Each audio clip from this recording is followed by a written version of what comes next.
Philip Boudreau here. I'm a University of Minnesota trained transplant surgeon, a professor of surgery, been in practice for over 15 years now, board certified in general surgery and critical care. And I had a cholesterol challenge and was able to successfully lower my cholesterol 50 points with the BiosLife.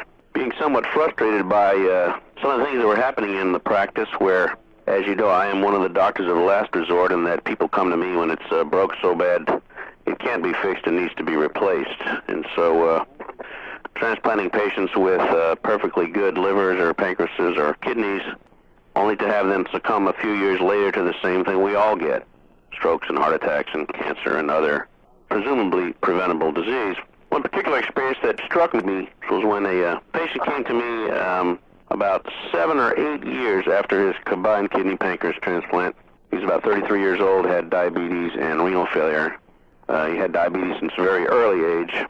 He had a successful pancreas and kidney transplant, and then after about 4 or 5 years was seeing other physicians because his health plan changed. He then showed up in my office after a several-year absence and said, "I really would like to see you even though you're, quote, out of plan." I said, "I'd be happy to see you. I haven't seen you in 3 or 4 years. Tell me what's going on." He was very pale. He had angina walking about 20 feet. He couldn't carry a laundry basket of clothes down the hall in his house, and he would get chest pain going from his car park to his office. He was hospitalized right away and evaluated by cardiology, and to make a short story even shorter, he had non-bypassable, non-correctable coronary artery disease, and his cardiologist gave him about 6 months. His kidney and pancreas transplants were working fine. His 42-year-old brother had just died of a heart attack. His 44-year-old brother had just had a 4-vessel bypass. He was 43.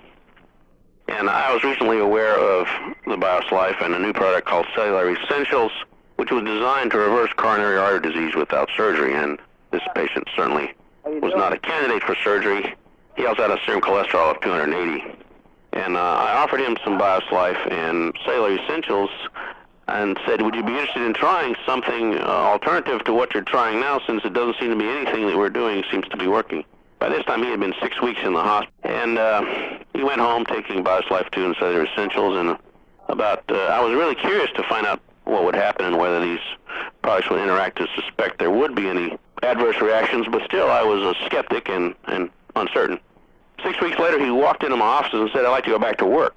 I said, "What are you talking about?" He said, "Well, I mowed my grass yesterday. I didn't have any chest pain." His blood pressure standing was 120/80. His cholesterol had decreased to 180 with no change in his diet and on no lipid-lowering agents. So we let him go back to work. About 3 months went by, and I couldn't get him back into the office until after consistent badgering. I knew he was still thriving. I would get his twice-monthly labs across my desk and showing everything was in good working order, but I couldn't get him back in the office.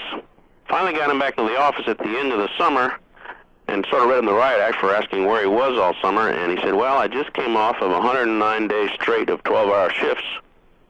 He worked at a plant as an engineer, and we had a big plant turnaround, and I couldn't leave. Now, this was a man who 6 weeks previously was sent home to die, and was now working 12-hour shifts without chest pain. I guess everyone has a seminal event that sort of convinces them, and I guess that was my defining moment.